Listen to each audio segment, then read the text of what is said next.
afternoon, everyone, and welcome to Indie Business Radio, where we do your life, your business, your way. Today is Monday, March the 5th, and I'm so glad that you joined me today. I have got a wonderful guest who is going to share some great tips with you about a topic that I think is the most popular topic that I receive questions on, and that is the question or the topic of public relations. So today we're going to tackle that in the time that we have. It's a really big topic, but you know, I've got a really great guest today, and you can also visit the website at indiebeauty.com and click on the radio link, and you can listen to other shows there from other guests who have talked about public relations and other issues as well. So happy Monday. It's great to have you guys here. Today's show is sponsored by Moji O Public Relations. At Moji O Public Relations, they offer innovative Southern-based services specializing in the fashion, beauty, and lifestyle industries. They offer an assortment of services and deliver results-driving, individualized image-building strategies. Check them out at mojiopr.com. That's MOJIOPR.com. Well, today's guest is an expert, a seasoned expert in the public relations arena. Sabrina DiBella has an extensive experience in PR coupled with a strong background in event planning and business. And, of course, she's got some really great personal attributes that she brings to the business as well. She received her Bachelor of Arts in Communications with a concentration in broadcast journalism, just like me. Shortly after graduation, she was offered a position at E! Entertainment Television planning events, and her last job before she quit the traditional workforce to start her own business was as a PR and marketing manager for a luxury bridal show in New York City. Welcome to the show, Sabrina. Oh, thank you for having me. It's really great to have you. Sabrina is the owner of Push the Envelope PR, and you can visit her website at pushtheenvelopepr.com. Now, Sabrina, when we were preparing for the show and exchanging emails and phone calls last week, one of the things that I found so interesting about you is the story of your transition from traditional work to working your full-time business. Can you tell us a little bit about that, and don't leave out the part about your former commute? Sure. I worked in New York for about 5 years. I started as an intern, and then after graduating college, I continued to work at different companies within events and PR. And last year, I moved to Central New Jersey, and my commute was about 2 hours each way. So after commuting for about 6 months, I decided on Memorial Day weekend that I just couldn't take wasting 20 hours a week sitting on a bus. So I decided to quit my job with no backup plan. I cannot imagine commuting 20 hours a week, although I guess I was really, when I left my job, at about 10 or 12 hours a week, so I was catching up with you. But did you find that other women where you worked were in similar situations? Did they share some of the frustration that you did? No, the funny thing is that someone had told me, well, why don't you consider moving to New York? And I just didn't feel that was a solution to my problem. I actually just purchased a house in Central New Jersey. I didn't want to live in an apartment in New York or just outside of New York. So I was a bit offended by that type of comment. And then I was looking for a job in New Jersey as well. I just couldn't. There are no PR agencies that focus on beauty and fashion, so I just decided to start my own. Oh, there weren't any in New Jersey at the time. Okay. Well, no. I guess there's a whole bunch of them in New York. Yes, they're all in New York.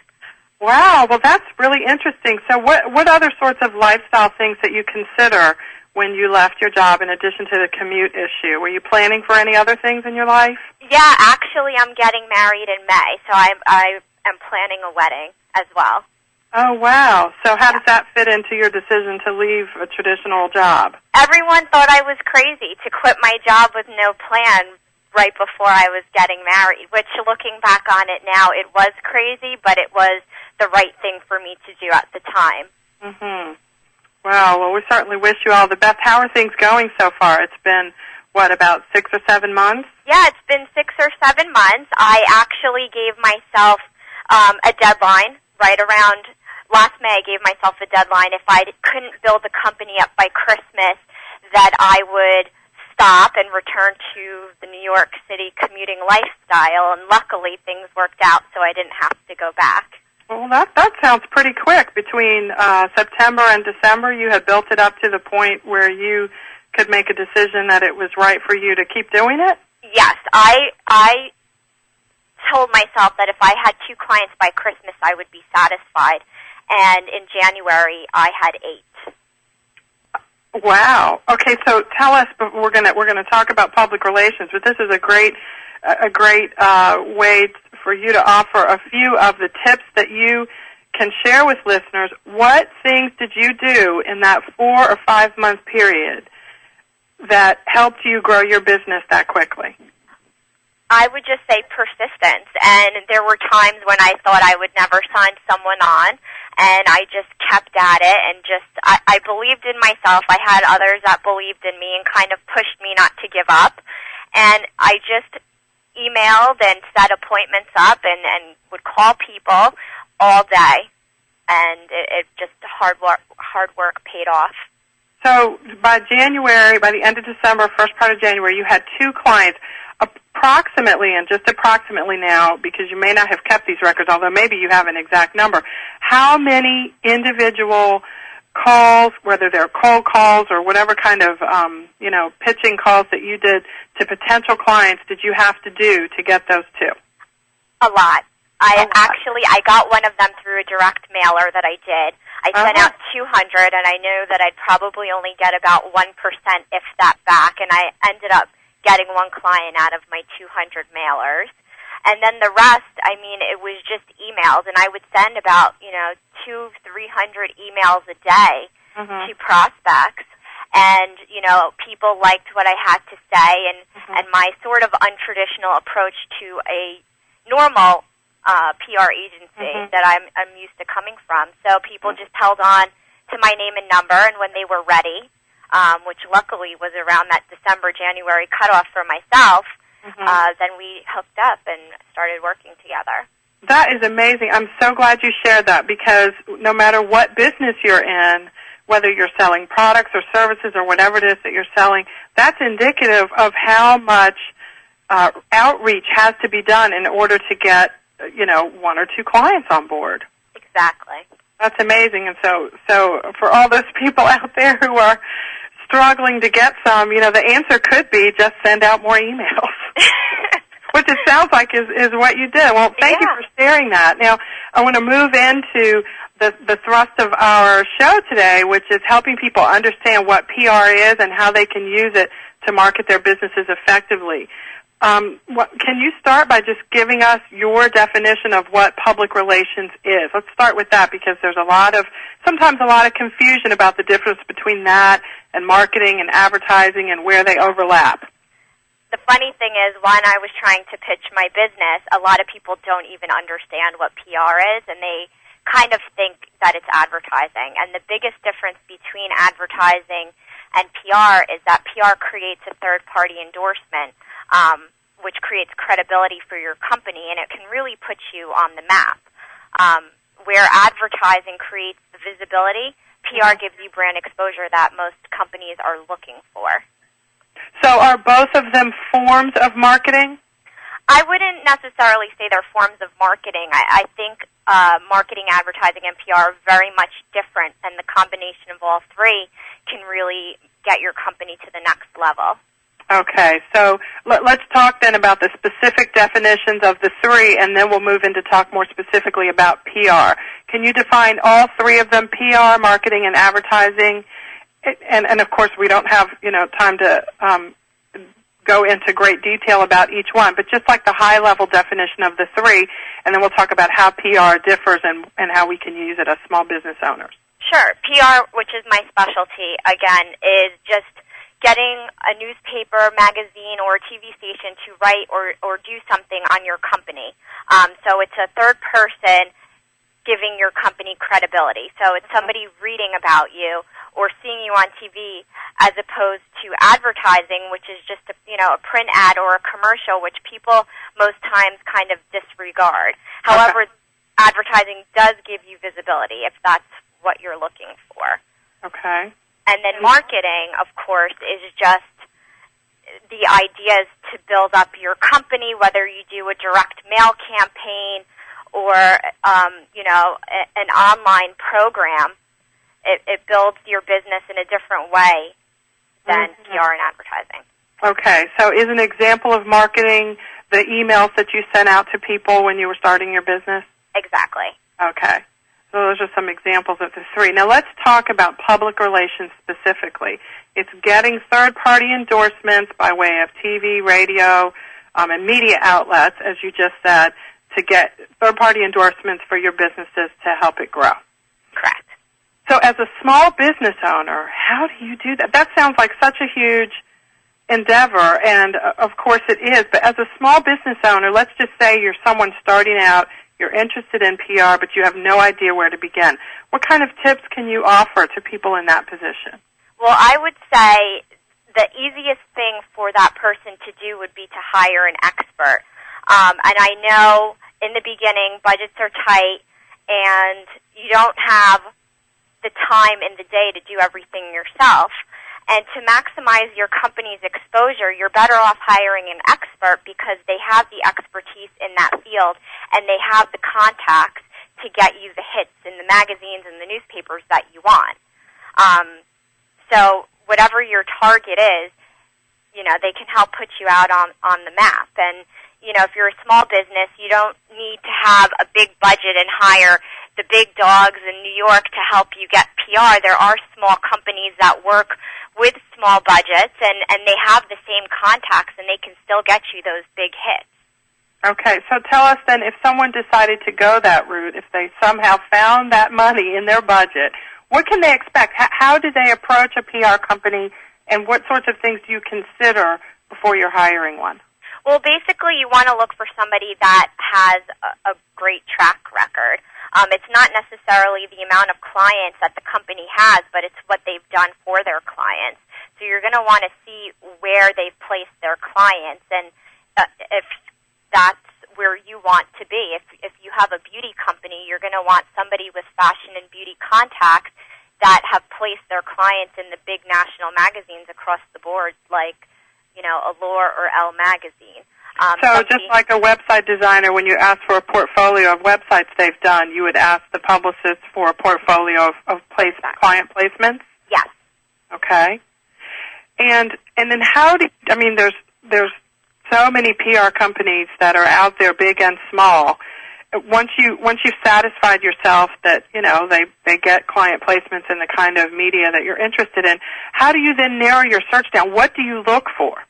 Well, you're going to want to work with somebody that you feel comfortable with talking to on a daily basis. There's PR agencies that, won't take your call or will charge you to speak with them. And then there's smaller boutique agencies where they could be at your disposal.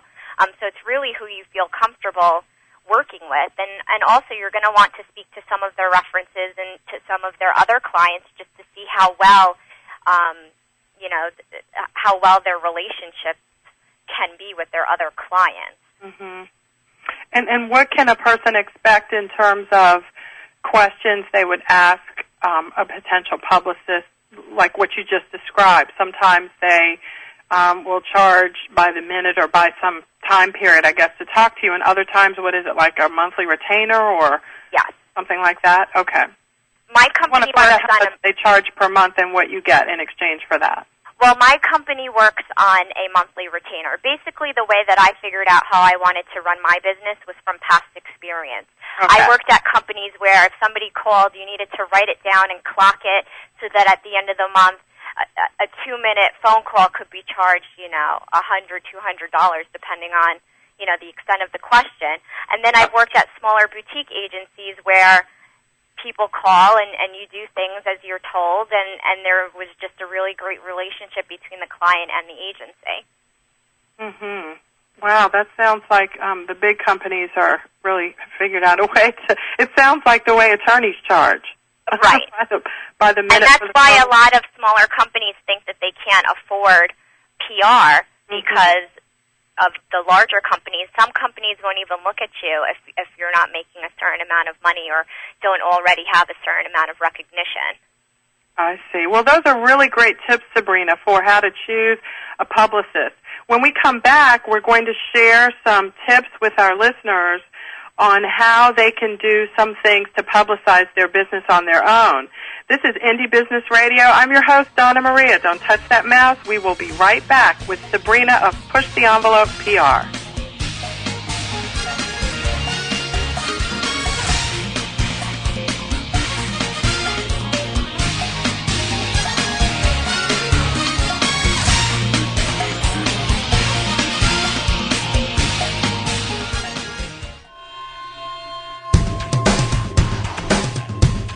Why is everyone listening to GlobalTalkRadio.com? Because it's the future of talk radio. Every day, more and more people are finding Internet radio as not just an alternative media, but as a replacement to traditional AM and FM broadcast stations. Internet radio offers a wider variety of programs, convenient on-demand listening that meets your schedule, and fewer commercial interruptions. And GlobalTalkRadio.com is already leading the way by matching this content with a highly targeted Internet audience. GlobalTalkRadio.com offers its listeners one of the widest programming varieties on the Internet, from business and finance to self-improvement, paranormal, health, literature, romance, politics, and more. There are also opportunities for prospective hosts who would like to host their own weekly or one-time talk shows. Want to learn more? Check us out at www.globaltalkradio.com and see the future of talk radio today.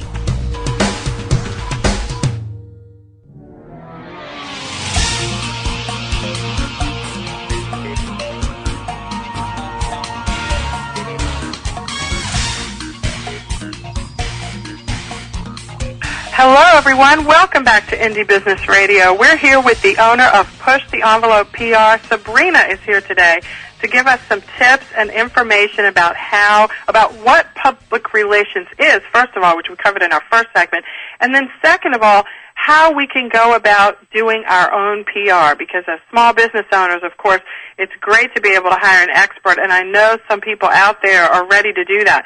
But for those who haven't gotten to that point yet, Sabrina, can you offer some tips, maybe 3 or 4 things that a startup business can do, or just a business, whether they're startup or not, that has a small budget, they can do on their own to get some media attention, and then once they get some, what to do with it to make it work for them? Sure. Well, basically, you have to figure out what it is that you have that you want to pitch to the media. What it is, what makes it so much different or better than what's already out there. And Sabrina, when you say pitch, can you describe what you mean by pitch? Sure. A pitch is about 3 or 4 sentences written in a creative way that's going to make somebody stop and read what you have to say. Okay. So it can't be my new spa open today in Atlanta. Exactly. It's got to be something that makes the spa like different and exciting, new services or new products or something? Exactly. Okay. And I recommend writing a short, concise, creative pitch over, a 1 or 2 page press release, because not everybody has the time to read your press release, and most times press releases are not that newsworthy. Well, let's talk about that, because we've been hit for so many years, decades, about, issue a press release. And then there's those online press release services that charge you a certain amount of money to circulate your press release throughout the country or throughout a certain region of the country. And what you're saying is 3 to 4 sentences is oftentimes at least as effective as that? Yes. I have clients that always want me to write them press releases, and then I explain how much more effective a short pitch could be, especially to a contact that I already have. I mean, unless you're announcing something big or launching something new, I don't really think that a press release is exactly the best way to approach the media. And is that like a new phenomenon because of email nowadays, or what do you attribute that to? It's what's worked for me, and I just continue to do it. I wouldn't really say it's a phenomenon. It's just I would say more of common sense. Somebody will read a 4-sentence email, 3-sentence email, and not, a whole page. Mm-hmm. Yeah, but I guess they're pretty busy, right? Particularly now that there's so many media outlets out there. How do you? Well, that's a great tip to, basically put together a 3 or 4 sentence email that announces whatever it is, concise and interesting. And then how do you choose who to submit that to? I mean, obviously if you know them, I guess that's easy, but let's say you don't. Exactly. If you know them, it makes your job a lot easier. But if you don't, you need to figure out who your target audience is. And the easiest way, if you don't have access to Bacon's, which is an online media directory, would be to buy your favorite, magazine or your target magazine and open it up and look at the masthead and see, who is the fashion editor, who's the beauty editor, who's doing lifestyle. And then from there, you can call up the magazine and ask for the person's email address. Okay. For a second to the publication you referred to. Can you tell us what that is again? It's called Bacon's, and it's an online media directory, and basically it's every newspaper, magazine, TV news channel across the country and all the contacts that work there. Okay, and do they have a website that you can tell people about so we can check it out? Yes, it's baconsmediasource.com. Like the kind you eat, bacon? Yes. Yes. All right. All right. Okay, great. Well, that's a wonderful source. And so whether you're using that or sending it to someone that you know or checking out publications that you actually look at and want to be featured in and getting the information there's basically at least 3 ways to do it, but the idea, again, is to keep the pitch short and sweet and to the point? Yes. Okay. Also, if you have an image that will really grab the reader, I also suggest sending an image as well. Really? And do sometimes media people get a little upset when you send an attachment? Do they sometimes get a little nervous about opening those from strangers? Yes. So you have to be careful to who you send it to. Again, if you know the person, they will open your email. And sometimes if you embed the image, it won't necessarily show up as an attachment, but the image will be there when you open up the email. Oh, well, that's a good idea. You can embed it. Could you also put, like, a link in the email to say, here's a picture, here's a link with the photograph? Right. You can that opens up immediately? Okay. Wow, so it sounds like there's no right or wrong way to do this. No, it's pretty much trial and error and luck. Luck that they're working on something that you would fit into. Now, let's talk a little bit about the time frame. I know we recently launched at Indie Beauty Network a new Media Leads program for our members, and I helped a member respond to a query from a reporter at the Boston Globe in December, and the story came out March the 1st. Yeah. And, of course, in the meantime, she was like, when's my story coming out? When's it coming out? And, of course, we'd never know whether number one, the story will come out at all. Right. And then number 2, whether they'll be included. So can you give us some idea of what we can expect? Are there any expectations once you've done your pitch? Do you just check every day to see if anybody is taking a bite of it? No, I mean, after you send your pitch, you're going to want to do your follow-up a few days afterwards. You have to give the reporter some time to actually read through your email because you're not the only person pitching to them, and you don't want to be annoying. So you just follow up, and you kind of keep your fingers crossed because they could say you're getting in, and then the article comes out, and then, you didn't make the last cut. Mm-hmm. So, like you said, you just really never know till it comes out. Right. However, when they do fact check, that's always a great sign that you will be part of the article. Now, what's a fact check? That's when their fact-checking person, editor, or it sometimes could be an assistant, calls you just to make sure that, the price is correct and spelling is correct, and if there's any ingredients that they need, if it's a beauty story and it's about ingredients, that all the information that you sent is correct. Oh, okay. So, all right. Well, I guess that means you're in the final running. Yes. And it's so funny because depending on the publication, it could still be another 6 months before. Yeah, I mean, I'm working with publications right now that are for July. Well, it sounds like one of the things that small businesses need to do is to do this a lot, like not just respond or send a couple of emails out to a few media outlets, but as sort of on par with what you did with your marketing last year, is you did like hundreds at a time. Yes, it's a continuous process. Somebody could say no today, and then next week we'll realize that it's a fit for something else that they're working on.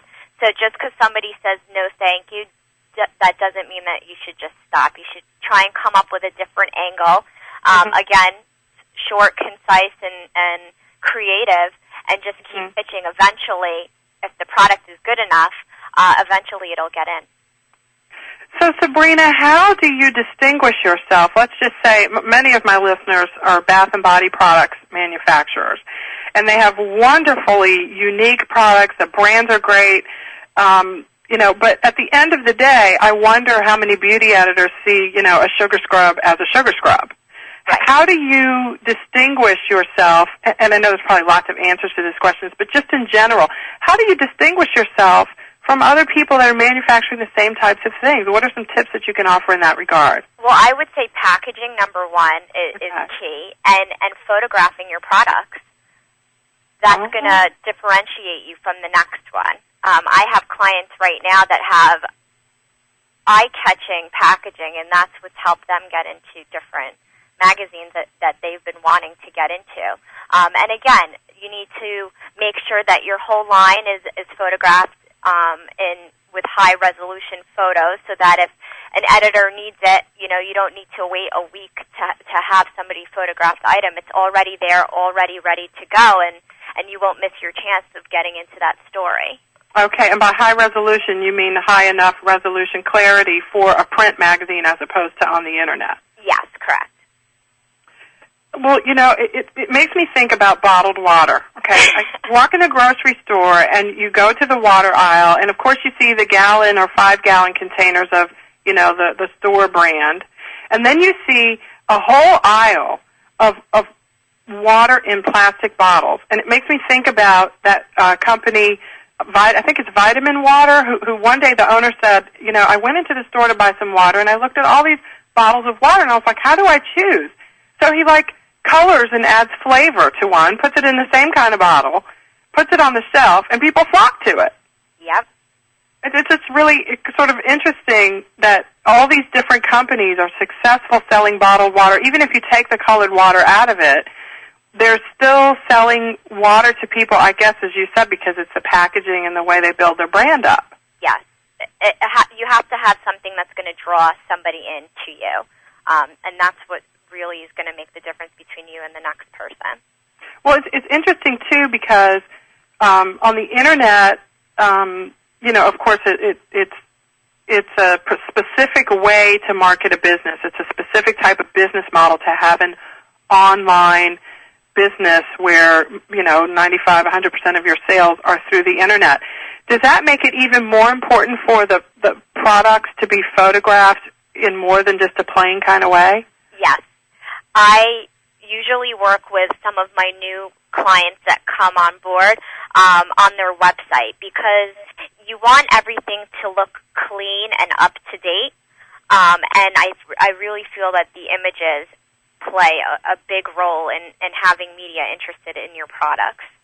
So when someone contacts you about your services, is that one of the first things you do, is kind of look at the packaging and see if it's something that you would feel comfortable pitching? Exactly. If I don't feel that I could sell your product, I won't work with the person. I could offer suggestions and reasons why I feel that I wouldn't be successful at taking them aboard, but I really like to work with people that I can bring them to the next level.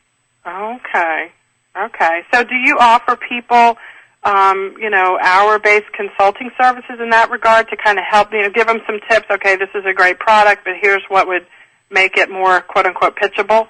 Well, to be honest with you, I probably should do that, but I do it on a complimentary basis, and I think a lot of people really appreciate that, business owner-wise, and down the road, after they do listen to what I had to say, I end up working with them in the end because they appreciated how candid I was and how I wouldn't charge them in the beginning, and they really just appreciate that and would give me their business later down the line when they were ready to work with an agency. Mm-hmm. So once let's say you've gotten your photographs ready at your website, and they're nicely done, and the product is, of course, top quality. And I mean, other than the photograph, what sorts of things do you put in that 3 or 4 sentence blurb that make it just memorable? I mean, you can't say I've got great packaging, right? No, that would not work. I think the first sentence needs to be something very witty. If you're promoting something, for example, one of my clients is a jewelry designer, and she's got these really beautiful bird necklaces that she makes.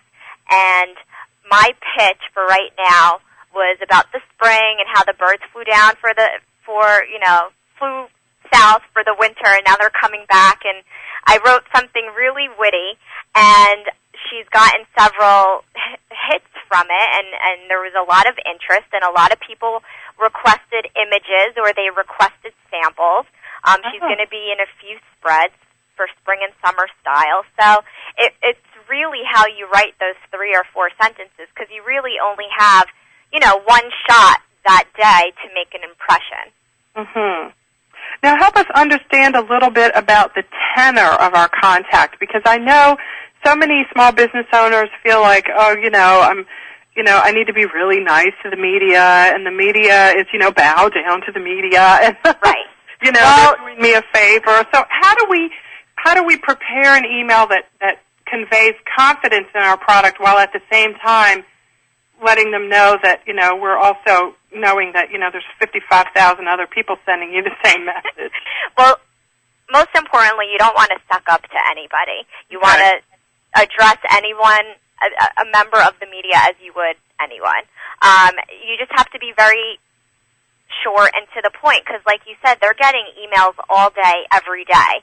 So, if your message is shorter and to the point, you're going to be more likely to receive a response, whether it's, positive or negative feedback towards whatever you're saying. At least you'd be getting a response, because most times they don't even have time to write you back. And if you dare call them to follow up, sometimes they don't even have time to be bothered with your phone call, and sometimes they won't even take your phone call. And going back to Bacon's media source, they actually tell you the preferred order of receiving pitches, if it's by email, by mail, by phone, because everybody likes to receive their messages different ways. Mhm. Mhm. It's really interesting. That alone is really interesting. I just remember not too long ago I had a short interview with a member of the media, and she was talking to me from the elliptical climber at the gym. Right. And I remember thinking, she was huffing and puffing. I could hardly understand what she was saying. And when I got off the phone with her, the person that was helping me, sort of contact her, or someone that knows her, who had sort of put the contact together, I said, what was she doing? And she was like, she was at the gym. It's like all the time she had to talk to you. Exactly. And I was like, wow, gee, that was amazing to me. And meanwhile, I had set aside the whole afternoon. Yeah, their schedules are just for 2.5 minutes. Yeah, their schedules are very tight, so you have to make the best of, whenever they're ready. Yeah, you should be available to take their call, because you don't know if you call them back if they'll even be available for you. Right. So in that respect, yes, I would try as much as possible to take their calls and to answer their emails when they do email you back. Okay, great. Yeah, not to hold off too long. Well, that's good. That's good. We're going to come back in our last segment and talk some more with Sabrina of Push the Envelope PR. You can call your questions or comments in to her at 800-773-0355. This is Indie Business Radio. We'll be right back.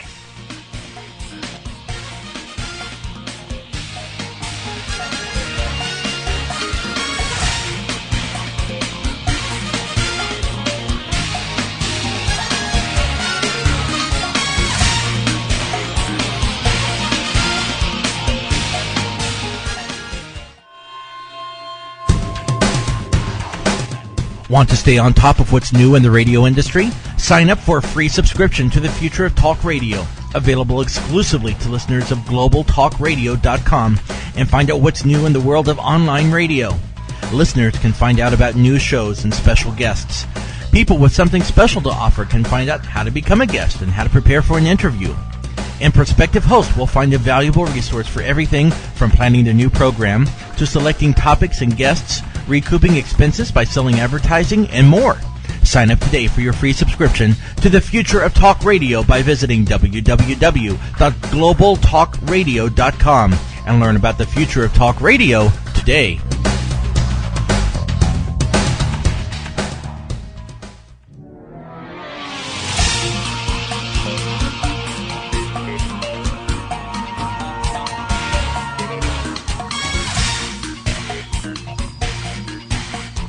Good afternoon, everyone, and welcome back to Indie Business Radio. We're here this afternoon talking with our guest, Sabrina, the owner of Push the Envelope PR. And in case you haven't noticed, I'm not saying her last name because I think I butchered it my first time around. Sabrina, what is your last name? What is the correct way to pronounce it? It's Bouye.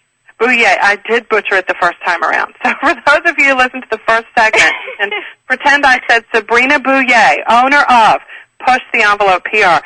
So excited to have you here, Sabrina.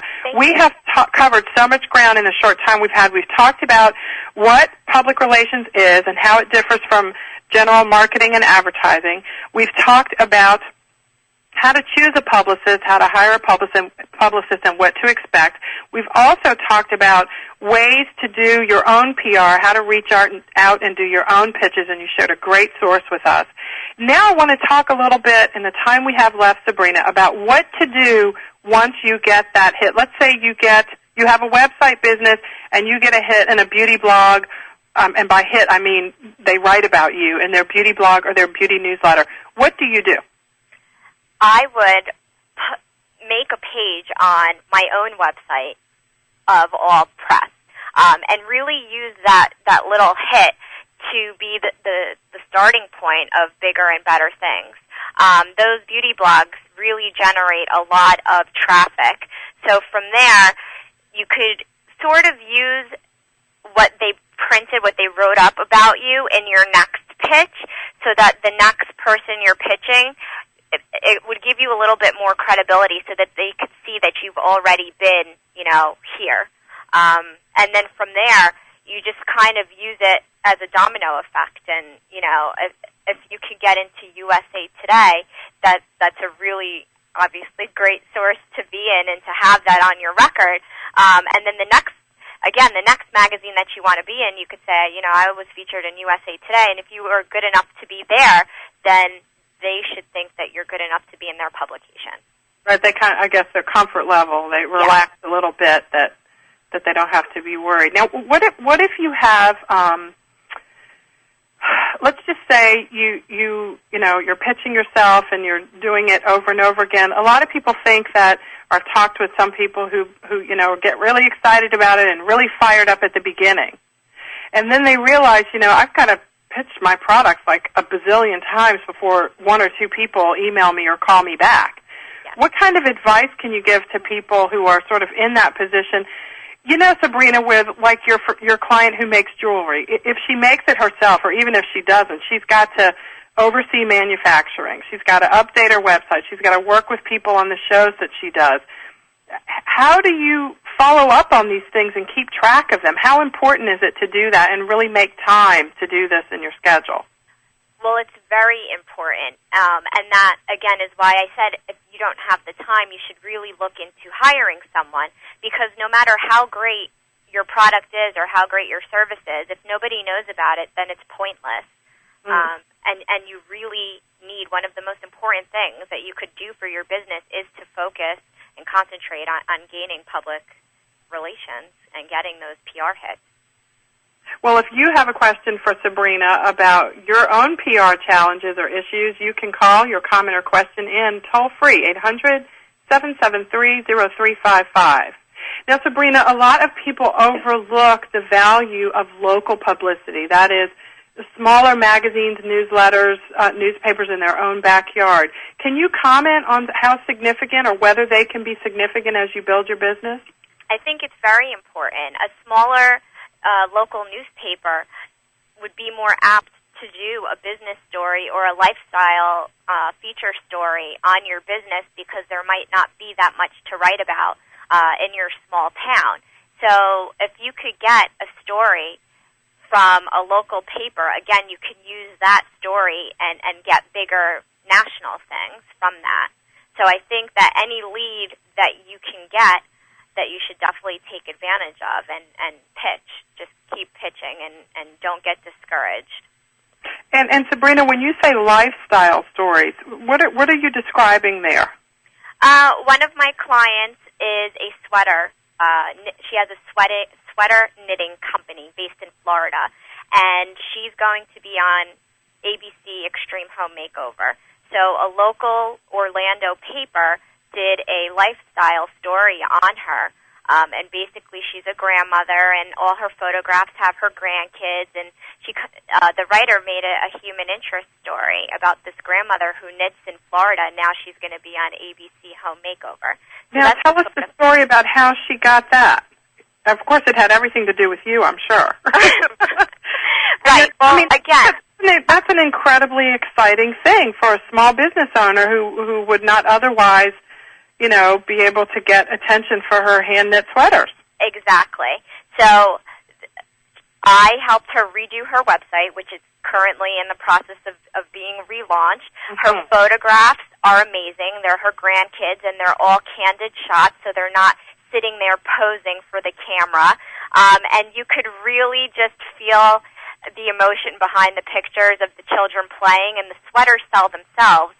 So I mean, again, it's pitching, and it's, getting to that editor, writer on the right day and, getting them to see your vision. Interesting that she's not only pitching the product, but she's telling the story of her grandkids. We'll have some time to talk about that. Right now we have a call from Lisa in Connecticut who has a question about sending out emails to people you don't know. Welcome to Indie Business Radio, Lisa. Hi, thank you. Thanks for taking my call. You're welcome. What's your question? Well, I have a small business, and I was going to go through Constant Contact to send out, a mass media blitz. And what I was told is that if I'm sending emails to companies and people that I don't know, it's actually spam, and it's illegal to do that. So it kind of took the fire out of my idea about sending out all this media campaign. And I just wondered if you could give me your thoughts on that. How many people are you looking to send the email to? I probably had a list of about 100 to 200. I wouldn't necessarily call it spam. There's a way that you could do through Word, like a mail merger almost. Okay. And if you're addressing each person, right, so that they're getting their own email, and again, it's a short and sweet email. Here's what I'm doing. Here's the story. Here's my contact information if you need any, information or have any questions. I don't see anything wrong with that. Okay. All right, that's great. So I would definitely continue. Okay, I didn't want to get any negative feedback or anything. No, and you know what? It's very rare that somebody would respond negatively through email unless you're sending it to the wrong person. Okay. And again, the wrong person being a research editor instead of a beauty or a fashion editor or lifestyle or features editor. Mm-hmm. You don't want to send it to an executive editor or a managing editor. You want to send it to just an editor or a contributing editor. All right, great. Well, thanks a lot. Thank you for your question, Lisa. You're welcome. Sabrina, I guess that points out the importance of selecting the publication carefully and making sure that you read a little bit about it or get the Bacon's media source so you're sending it to the right person. Exactly. You don't want to send, a hand cream to a fashion accessory editor because then they get angry because not only do they have, 100 emails to answer that day, but now you just sent something that has no relevance to them, and it kind of makes them a little bit angry that you didn't do your homework. Right, and most of the time, correct me if I'm wrong, rather than letting you know the right thing to do, they'll just delete it. Exactly. And just move on. And you continue to do, the wrong thing. Right. So in Lisa's position, would you suggest that she actually send out these messages individually so they can be more easily tracked? Yes. I would. And also, you want the person to feel like you're personally addressing them and you're not sending a mass email to, 100 people, because they may get annoyed at that as well. Well, that's a huge point, and it applies, I guess, not only when you're dealing with the media, but just when you're dealing with anyone. Dear blank is just doesn't entice you to read any further than that. Exactly. Or dear media person. I guess we all get our share of those, though. So think about how you feel when you get one, and that's how impersonal perhaps an editor or something would feel if they get one. Now, Sabrina, let's talk for a second about something you mentioned earlier, your client in Florida who knits sweaters. You said that she's not only talking about the product, which sells itself, but she's talking about her grandkids. Can you talk a little bit more about, what does that mean in terms of pitching your product? Does it benefit you to add some other, thing of interest about yourself that really doesn't relate specifically to the products to catch people's attention? Well, yes. Again, any way that you could be different than the next person is in your advantage. And again, the story with the grandkids, the pictures, they really pull you in. And yeah, there's a ton of other sweater companies out there, but are they all hand knit from a grandmother? And is the line photographed with the grandkids outside in the yard playing? And she's got things that no other sweater companies have, and that's the pull, and that's what works, and that's the story that the media like to hear and to see those pictures. So it's really the art of telling not only about your products but what your story is. Exactly. You need to find that's bigger too, because you mentioned the example of USA Today. When I read the business section of USA Today, every week they have a little segment about some interesting small business owner, and they talk about the product for about 2 lines, and the rest of it is the story behind the product. And I was looking at an ad for Outback Steakhouse recently. It was a full, huge page in a full newspaper. It was a picture of their blooming onion, and then underneath that was the story of the new products that they launched every year since they opened. And I thought that was so interesting because it wasn't, our blooming onion is so good. Exactly. It was the story behind it. And most times that's what media are interested in, the story behind it or the bigger picture. Mm-hmm. Not just your hand cream, but the story behind it, how it was developed. I'm so glad that you shared that. I love that point because it's all over the place. And your client in Florida, being that she's, like you said, a grandmother and she makes the sweaters, and the grandchild story and how important baby boomers are these days and people doing second careers. I mean, you have so many stories to tell. So people should, look at their story. Exactly. Well, thank you, Sabrina Bouillet, for being here this afternoon on Indie Business Radio. You can visit Sabrina's website at pushtheenvelopepr.com, where you can learn more about Sabrina and the services that she offers. I want to let you guys know that we've got some great shows coming up next week. Fresh from his appearance on the Oprah Winfrey Show and Larry King Live is James Ray. He talks about true happiness being not about balance but about harmony. James Ray says that balance is bogus. How about that? With all the talk in every newspaper and magazine and radio and TV show today about balance, we really want to hear about balance being bogus. And what isn't bogus? How can we find that kind of harmony in our lives? James Ray is going to be here next week to share that with us. Thanks for joining us today. I hope you have gotten some great tips about doing your own public relations outreach from our guest, Sabrina Bouillet. I hope you'll join us next week on Indie Business Radio. And don't forget to check out the website at indiebeauty.com. Click on the radio link, and you can listen to the shows, you can download them, or you can stream them from wherever you are doing your business. They're great shows, and they can help you as they've helped so many other people. This is Indie Business Radio. Donna Maria signing off for the next week. See you next time.